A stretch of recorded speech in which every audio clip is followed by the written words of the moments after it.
as he go for that ult dive and a lane for the flank. So looking good so far for both of the teams, but maybe I will be wanting more sustain or tankiness for the side of WEIBO Gaming. Yeah, WEIBO Gaming, they don't have a lot of front lines. Like you said, the Ogren does need a little bit of time to come into the to make his way in towards the game. He does need a couple of items before he is really able to play in towards that front line. So let's see if they are gonna draft around it, or are they just going to let this Ogren play by himself. Meanwhile, it is going to be the Elena Musashi, decent frontliners there for the side of Loops, but they do still need a mid lane and a support for themselves. So not much mid lanes left in the pool. Ladies and picked up by WEIBO and the Princess Frost banned from WEIBO. So you're left with the mid lane, maybe a Shangguan that is available if they want to go for more single target. If they want to go for more team fight, the Zhou is available, the Dr. Bien is available for them to go for. The Hey Noor is also still left in the pool for Loops. So let's see what they're gonna go for, because if they pick up the Hey Noor, that's gonna be 3 heroes that's capable of playing in the front, and that's going to be a problem for this Ogren to play against. I'm actually also looking for an Angela. Been a while since I last saw this Angela. Not getting picked earlier on in a few series of matches. There's again more priority either on the creation of space by the Princess Frost or Lady Jen. At the same time, pick up potential by the Mai Shiranui. But yeah, I wonder if there's gonna be an Angela pick in here, but maybe not anymore, because again, you mentioned it already. So much one target skill in here coming from the side of Loops. So in terms of AoE, maybe we should be looking more on that. Yeah, like Joyu or like Daji, why not, right? Xiao Chao as well. They're still there. But Lianpo and Matsu being locked in here for the side of Loops. So I think in terms of the engage, this is pretty safe. Pretty safe as the last two picks for themselves. Yep, and they continue on with their tankiness, right? The Lian Po and Mozu, both heroes, can play towards the front, can play very aggressively in the front lines as well. So that's going to allow them to really play aggressive as long as they're not too far behind. And this RL is going to be very well protected. There's so much CC and stun coming from the entire Loop squad. While WEIBO Gaming, they have the silence from Sun Bin, they have the Lady Zen with the freeze and the knock-up, and of course the Ocean of Tears. And Byron is a great way to initiate as well, but it is a lot harder to coordinate all of that. Right, the Renji in here getting picked as the last one. We almost totally forgot about him. It's a balance between when he is gonna go online, so I think it's pretty much safe to say that in terms of saving himself from the CCs that the Matsu as well as the Lianpo is gonna give on in here, he'll be able to make himself safe. For as long as I think still though, he needs the Sunbin to be around him to make sure that he is not gonna get flanked by either the Musashi or the Elaine. Yeah, definitely a decent pick. I mean, against, like you said, all these CCs, he has the way to purify himself with his second skill. But still not an easy game to play against. Musashi is able to lock him down. You've got the Lian Po able to jump towards the back line. And Arlie is always going to be keeping her eyes on you, trying to find an opening to burst you down. So tempo-wise, though, that might be an advantage going towards the way of the Direnje. The Direnje is a lot faster in terms of tempo. So if the side of WEIBO is able to abuse that, we might see a quick win for them. But if Loops is able to bring this to the late game, then we might be in for a long one here.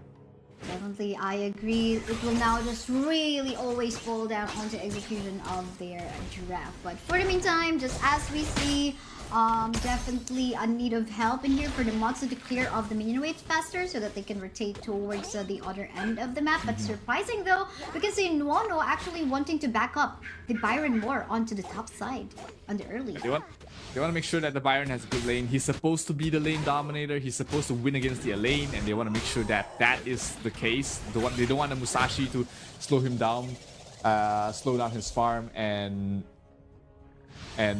just create havoc there. Elaine is stronger towards the late game just because of the team fight, but here 3 heroes from the side of WEIBO hanging out towards the mid.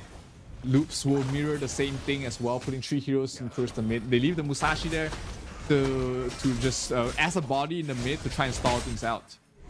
All bottom because we lane. have a fight on going on to the bottom lane part of the map. Super low in HP is JD already getting CC'd here and there by Mithy using the Lienpo. So that was looking scary. Again, even though with the cleanse, legal immunity, he's not super safe because we are talking about a lot of CC to deal with.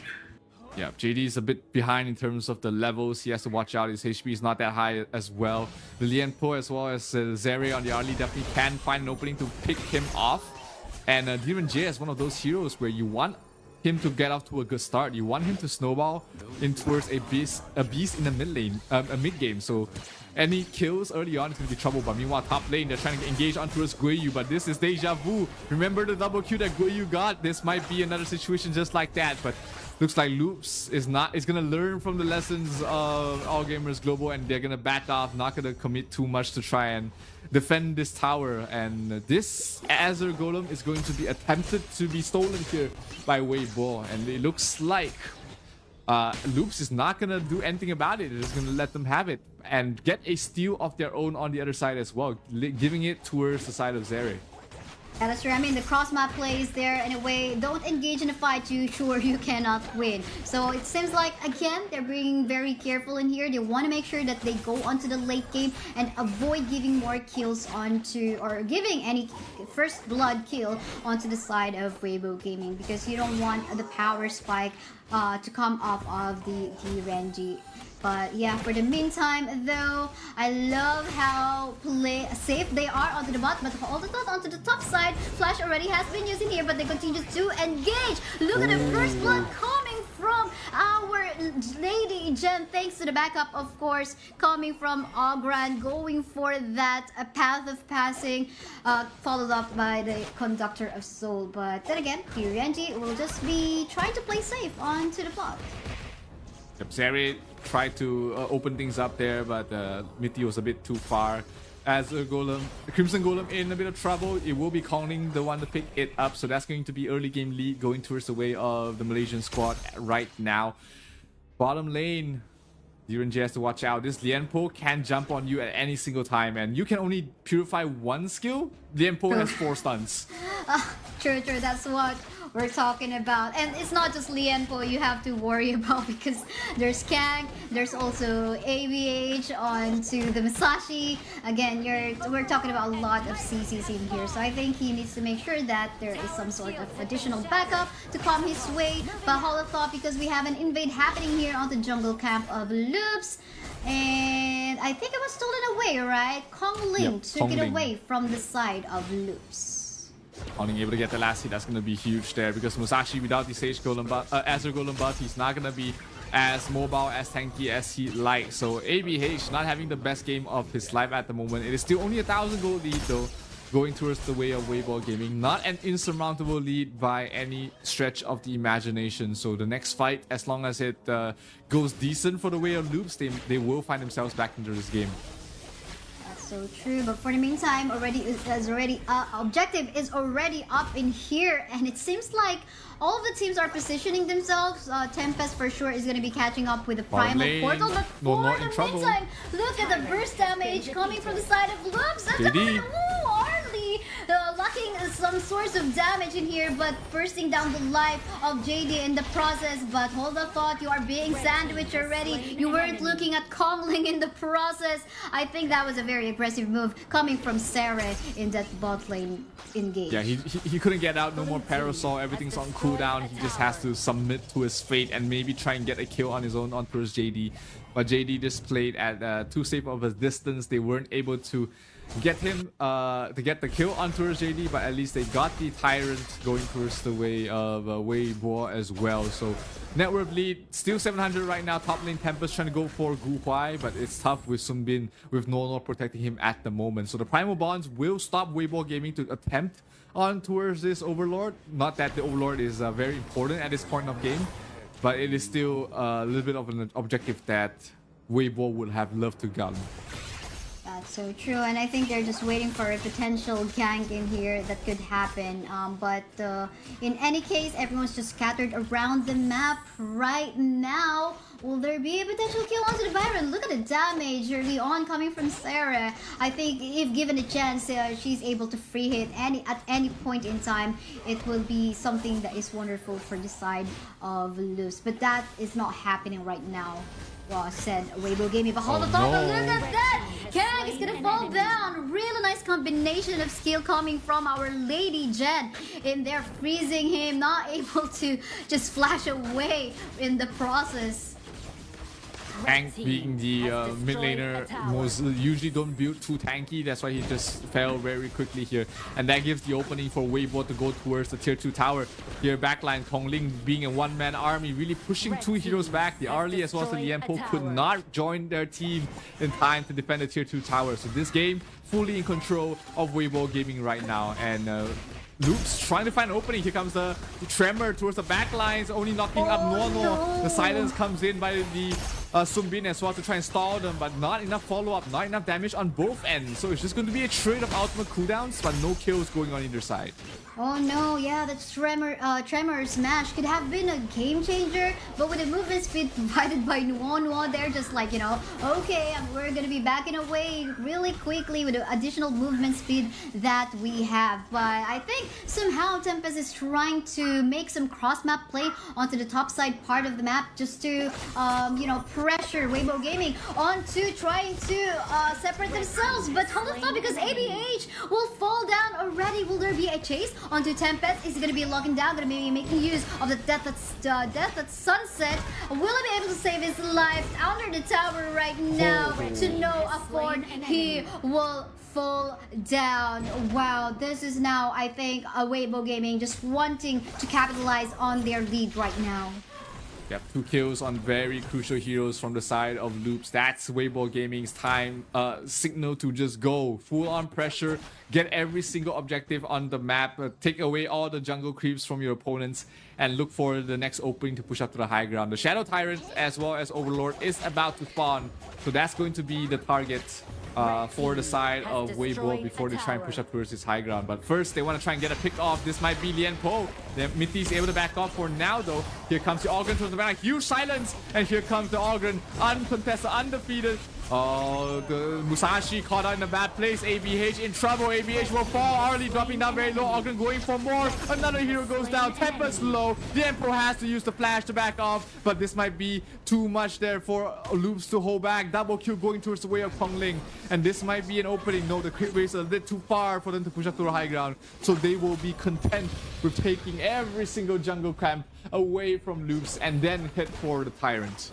I really commend the setups that Guhuai is actually doing in here. He just, you know, disappears or hides in the bushes. Just wait for that setup to actually go into process. We take a look at this one. It's actually already started when Lady Jen actually go for that slow and freeze onto his targets. Members on the side of a team Loops in here tried to go for a play, but then again, we're talking about a free hitting D-Renji onto the back line. At the same time, Ogren with some itemization for some sustain already. He is just healing himself. Almost unlimited. Too much to deal with there with the lifesteal, and they don't really have any way to stop his healing at the moment. If you look at the itemizations, no venomous staff, no way to stop the healing, no way to stop the regeneration coming from the Ogren. So that is something that they have to look out for. If they don't build the correct items, they're gonna have a tough time killing off this Ogren, who is gonna have the time of his life, just continuously regenerating in every fight. That's true. Well, they do have the Blazing Cape on the Elaine and the Musashi, but then again, these two are getting killed like very quickly as they try to go for the flank and the front line, with the damage coming from the Lady Jen as well as the D-Renji. But then again, I think they need to be very careful because they are being seen in the map right now. Look at the silence coming from our Sunbei right now, just allowing the rest of the members of Team WEIBO to free hit. More kills in here. Look at what Kongling is doing, just basically providing the space very much needed for his teammates to actually take down the turrets. The question is, this gonna be it? They're trying to focus fire onto the crystals. Remember, the side of Team Lux is trying to still defend on this one, but in the process, they will fall down. Push is slow. ABH2. Also, be momentum break it. We'll just have to find out as we go for a resume. And it's actually a wipeout. They're just going to be waiting off on the minion waves to crash in, but they're already focus firing in here. And here we go as WEIBO Gaming takes that win up against Loops. Wow. That was very impressive showing there by WEIBO. They don't look too tired. They don't feel too tired to take the win against Loops. And that was a very convincing win. I think throughout the entire game, it didn't feel like, you know, WEIBO Gaming really lost any form. Gaming came from that, you know, almost coming to a loss from AJHK from a while ago. And yes, the last chance qualifier. But yeah, this one is very fluid. How they executed it. They do know that they cannot go onto the late game. They don't want the Sheris RD to go online and maybe even Tempest. And I think again onto the Clash lane, Guiyu providing that early advantage up against a lane is just so impressive. How they actually backed him up. So we got a few highlights of clashes in here because it's a pretty short game.